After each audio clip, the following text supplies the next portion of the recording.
But anyway, something like that. that's just Australian thing. This whole book is just going to be us being like Australian fact. But yes, I guess to circle back on like the this question of like, you know, timelines and the way that these people are living. I'm curious, like, did you guys ever have a point where any of the behavior strained credibility, or does it manage to kind of walk that line with how these characters behave, and is that mediated, or is that helped by the mediation of when it's set? I guess because that was kind of my feeling, was like there are moments where occasionally some of the conversations between Dwight and Moira, I was like, if this was written now, like Moira would chew the shit out of Dwight for some of the stuff he says to her, but instead she just kind of plays it off. Yeah, I'm curious how you guys felt about that. Yeah, I mean, it did strike me how like sort of like cooperative and genial everyone is with each other. I feel like that's maybe something of the time, but who knows? Like that's always something like you know, you kind of romanticize, every generation romanticizes the past like that. But also, you know, but you know, an apocalypse is happening. Maybe people do suddenly become quite cooperative during an apocalypse. Who knows? But anyway, nothing strained credibility really. I thought everything was believable enough. I was torn between wondering if Australians really are just that different of a breed, or if this was, again, just this different age that I was, the different era that I was noticing. Because, like, when all of the descriptions of the town and the people who live there, and everyone is so calm, and like there would be absolute riots everywhere. People would be robbing every store, hoarding everything. People would just be running around with it would be the purge. It would be the purge every single day. People just doing whatever they have always wanted to do, because now they know like the end is near. Like that's what today would happen. So when I'm reading this, it kept hitting me as being very unrealistic, but also I'm like, for the era, I think this makes sense, because I can see Granddad, like if he and I are watching the news and they're like, here comes the comet, we're about to die, he'd just go, well, this is it. Yeah. You know, and that'd be it. It's just like that generation was just like stoic, and you know, they just would accept it, and they wouldn't be like, you know, let's go looting. No, that's that's us. This also might be a self-selection thing, but Australians are pretty chill. You know? I feel, especially Queenslanders, they don't give a fuck, man.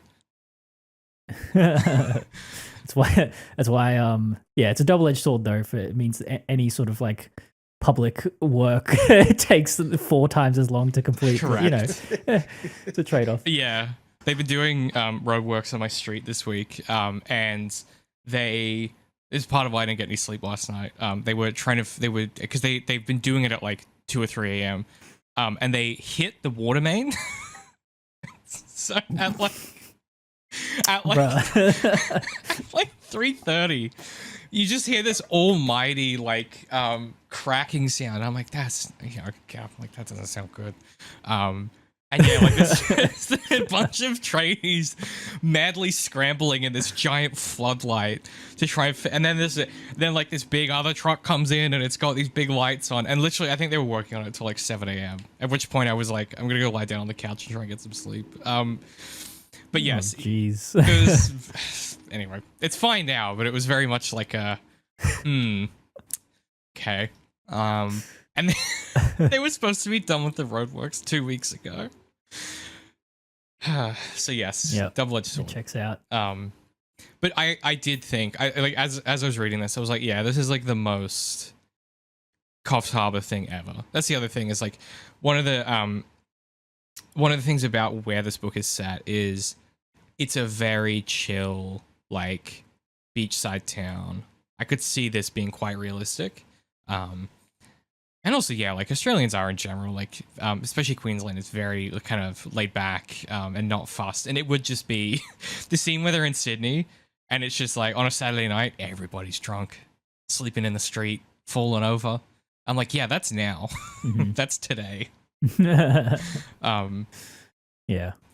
And the cultural, the other thing I really liked, and this is part of why I picked this book, is the cultural dynamic between Peter and Dwight. I find really fascinating, especially because, you know, over the last like however long it's been, God, is it 7-8 years, however long we've known JM, however long that's been, don't think about how long it's been, you know, there's this kind of there's a way that this book tries to unpack the difference between the Australians and then this American, and you get it a lot through the dialogue of like the way that Dwight talks to Moira.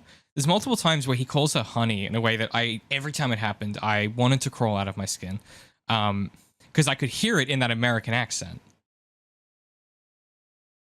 I was gonna point that out earlier because that doesn't start out that way, and it very slowly develops, and I'm thinking that he's just slowly replacing his wife with her, and that's coming across in his language.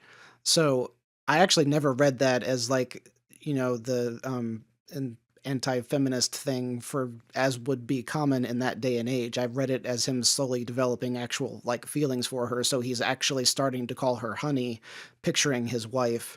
But you know, that's not there in the first several chapters of him knowing her. It's you know, developing. I don't disagree with that. It's just something I can hear so clearly in my head in the American accent. Like, and it just reminds me of a type of person in a way that I was like, oh, this hit me like the generational thing you were talking about, JM, of like part of the thing that makes this book possible is when it's set. That was one of those lines of dialogue where I was like, oof, because I think that if this was set now, that would not be honey. That might be like darling or something. I don't know. Darling. Bay. Oh. Yeah. I listened to two grown adults yesterday call each other baby in a way that I was like, at least Babe has like an air of, I don't know. This is a hill I'm willing to die on, by the way. This is one of, can I tell you, I think about this a lot. All right. I'm not well right now, and I think about this all the time. And I need more sleep. One of the things that drives me fucking okay, where do you guys stand on the baby thing? Because I'm a big believer in that. Like, I think Babe is fine. I was a big Babe is cringe. I'm never gonna say Babe until I did, and then I was like I grew up and I was like, well, that's whatever. Baby is fucking weird to me. Calling someone Babe, I don't know, man. Is that not the case? No. Well, I mean, I have a lot of like healthy relationships as models, like in my family, and one of those, they call each other baby, so that's always been normal to me. Huh. Interesting. Can I tell you that, you know, as a child of 2 divorces, there has never been any pet names in my family. Everyone is first name. I don't know, man. It just bothers me. And I like literally listened to 2 people do it yesterday and I went, ugh. Get a lot of this curmudgeon over here. Yeah, man. I don't know what to tell you. I'm a judgmental bitch. We all know this. Yeah, I will stand up for you slightly because I've had that thought before. So you're definitely not alone. Yeah. I realize it's nothing and it's not anything, but it's just something that bothers me. Now, probably my therapist, I know she doesn't listen to this show, but if she was, she'd be like, there's some trauma there. I don't want to think about that. But anyway, the cultural kind of divide is interesting. There's multiple times, and I couldn't quite put it together of like what she meant, but there's multiple times where Moira kind of implies that Peter has some side to him that we haven't seen when she's talking to Dwight. It happens like twice, where the first time is like just before he goes back to the train or whatever. No, it's not Peter. It's the scientist. It's not Peter. Oh, it's the scientist. Yeah, it's her cousin. Right. Yeah, because I know he's a cousin-in-law or some shit. Yeah. Yeah. Okay. What's that about? That doesn't really come of it. It doesn't come to anything, does it? I was No, kind of not assuming he yet. was either like an alcoholic or he or bipolar or something like that, where he was just gonna fly off the handle at some point. Yeah, Imagine okay. Moira judging someone for being an alcoholic. Listen, man. But she's I mean, listen. that is what alcoholics do. Yeah. It's called projection. Yeah. Also, I'm not sure if she's an alcoholic.